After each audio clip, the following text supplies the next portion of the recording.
each other. Well, I think we had talked earlier some about the movement toward in-home supportive services and allowing people with disabilities to live in their homes and interact in the community as opposed to more of a segregated model. And in addition, just as you mentioned, the improvements in medicine and so on, I think it's just increasingly going to be allowing people with disabilities to be out and about because they will have the caregiving and the support services available to do that. Now, going back to that topic just a little bit, do you find that with caregivers that there's an initial difficulty in how to interact with people with disabilities? I think you get a mix of people, and some people are very nervous, and other folks are, they bring with them their own experience, and most of the people that help me do not have any experience. So just the idea of a job and what is it, and no matter how well I describe it, it's a question of do I describe too much of it or too little of it, so they don't really know, but people never really have a picture of what it is like to take care of a person with a disability. It's out of their experience. Are there common stereotypes that they come into the job with? I think, I'm not sure about that. I think they're nervous about meeting somebody new, somebody that looks a little bit different, but as we communicate, they get more comfortable. So it's trying to find ways to communicate that would get on their level of interest. Okay. And it depends on the person. We have the in-home supportive service registry through the public authority. We have folks that simply won't do personal care. They won't do bathing, bowel, or bladder issues. And they're real clear about that. Now, it's harder for them to find work, sure. but there are folks who just need that kind of housekeeping, meal preparation. They don't need that personal care, or the job can be shared. And I think there are others who start doing the domestic work, the home care and the cleaning and such, and then as something comes up, they'll feel more comfortable getting to the more of the intimate work. And so it's an educational process.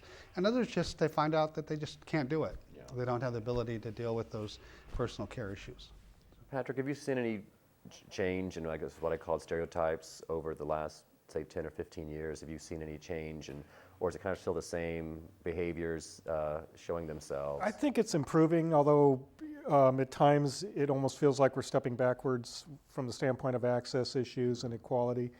I think overall, I encourage people to become engaged and talk to us if they see us on the street.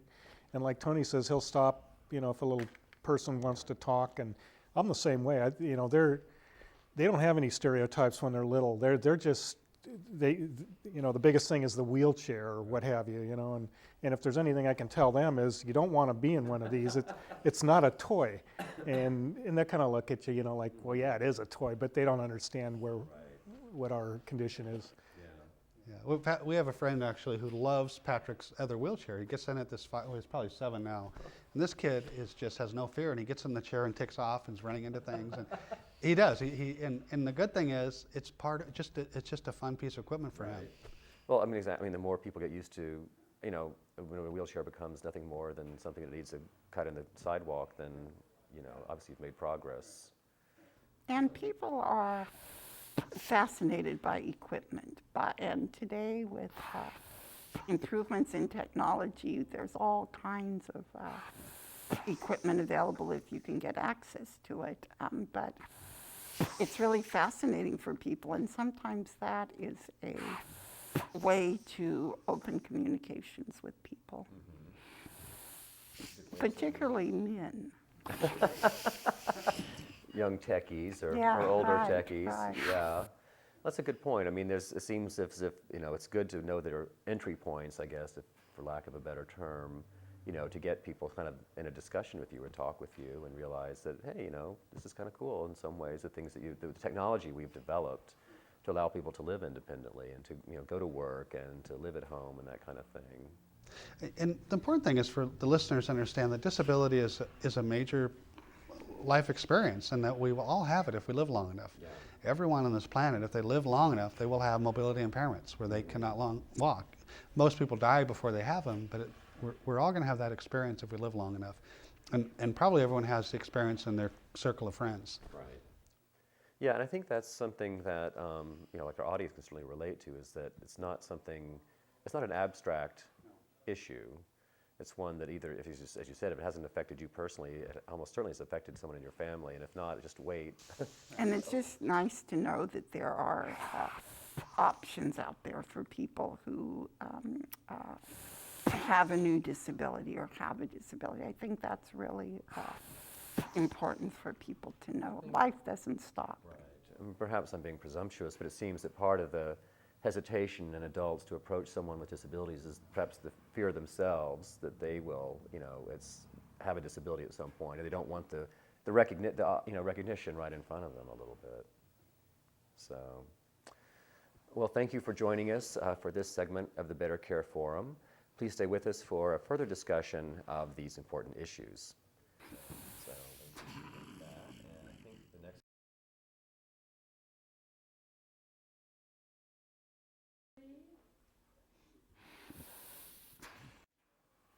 Welcome back to the Better Care Forum discussion with our guests Patrick, Tony, and Nancy. And I wanted to follow up our last little bit of conversation with a question of just kind of why are these discussions about people with disabilities important to people who do not currently have disabilities? I mean, why, in a sense, should they be interested in the topics that we've been discussing today? Patrick, do you have thoughts on that? Primarily a general awareness, just to mix with the community, and there are disabled people in the community, and just become more aware of other people's needs. I think people are also interested in issues of disability. It's something they often are not familiar with or know a little bit about, or maybe they're seeking information for themselves or for a family member or a relative. One of the things that the Public Authority in Yolo County, we've been developing is a video called Living with Personal Care Assistance. And in fact, this studio here is currently working on captioning that video. But that should be ready to go fairly soon. And it's more for a person with a severe disability to sort of learn the ins and outs of being able to manage personal care assistance themselves. Mm-hmm. Are there other kinds of resources readily available to people in the community who want to know more about living with disabilities? Well, there's a few good books that I suggest to folks who have newly acquired a disability recently, or their family members. And my favorite is the book No Pity by Joseph Shapiro. And it really delves into the realm of the disability movement from the 70s through about 5 years, probably it's written 7 or 8 years ago now. It's a great book, and it's No Pity by Joseph Shapiro. John Hockenberry, who's been an NBC correspondent for many years and CNBC, his book Moving Violations is quite good, and he's a great speaker on what it's like to be now a parent with a disability, a husband, and as somewhat of a celebrity.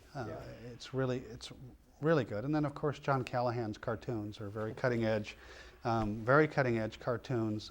He's a quadriplegic who does the cartoons with his mouth. And his book, Don't Worry, He Won't Get Far on Foot, is another great book on disability culture. And then I think in the mainstream, the movie Murderball, which just has received some accolades, and as I think was just released on DVD recently, is about quadriplegic rugby. And I think what's more intriguing is their lives beyond the rugby. It's their personal stories and the vendettas with each other, and their sex lives and their family life, and those things that we all think about, but now it's folks with disabilities. So I think that's really important to folks. Just if they have a new disability, realize life goes on, and you're a full person. You have families, you have children maybe, or you have sex drives, and all those things that anybody would have. Yeah. As the number of people living in the community with disabilities increases, do you find that their influence has increased as well, or is it still kind of an ongoing battle for recognition, sort of at the table of resources? Well, I think for years, people with disabilities have been happy with the crumbs on the floor instead of being at the table. And I think we've really got to step up and get at the table so we can be part of the dialogue and the discussions and quit worrying about the crumbs on the floor and really be there. I do think that there were some leaders in the 70s of the disability movement that started in the Bay Area. And the people with disabilities took over the federal building in San Francisco in 1977. Was a big change for the disability movement. Yeah. The problem now, and Nancy discussed this earlier in a segment, was about, I think it's apathy. I think the folks now have it really easy compared to those folks in the 70s. And we have the Americans with Disabilities Act, we have curb cuts, we have the Individuals with Disabilities Education Act, and all these laws on the books, and folks kind of have it easy. So they're letting things just happen, and we're, as Patrick mentioned earlier, we're losing ground now. We've got to step up to the plate and take charge, and people with disabilities really need to be at the table. We have an organization in California called Californians for Disability Rights, and that's a organization that's always looking for new members, but also it's a way to participate on a political more level of trying to get more access in your communities and have some influence. Now, I assume that, persons with disabilities are not a monolithic group. So, I mean, are there turf wars or other kinds of issues within the community that need to be addressed, as well as to the sort of community at large? Oh, I think, yeah, but having a disability doesn't mean you're a Democrat or Republican or white or African American or whatever. It means you're a person and this happened to you. So, yeah, there's all kinds of landscapes that fit around disability. And, but I do think we have this common kind of vision that everybody needs to belong, whether you're Hindu or Christian or whatever. If you have a disability, you should be able to do what you do as a person, not your disability. And that's where we need to, but we do it, we have this common experience, so we have to come together when a governor is cutting budgets for IHSS or a president's wanting to roll back health care. That's when we come together. Right. And we're the largest minority group in the country. And we need to realize the power of that. Yeah. Well, power in a democracy usually comes from numbers, and as we talked about just in the last few minutes, those numbers are increasing. So hopefully we'll continue. We need to make our voices Exactly. Continue to have your voice heard and perhaps a bit louder as well. Well, thank you for joining us this evening for the Better Care Forum discussion of overcoming stereotypes towards persons with disabilities. I'd like to thank our guests, Patrick, Tony, and Nancy, for taking the time to share their insights and experiences with all of us. It's been a pleasure. Thank you. And we're looking forward to having you join us in future episodes of the Better Care Forum series. So thank you guys for being here.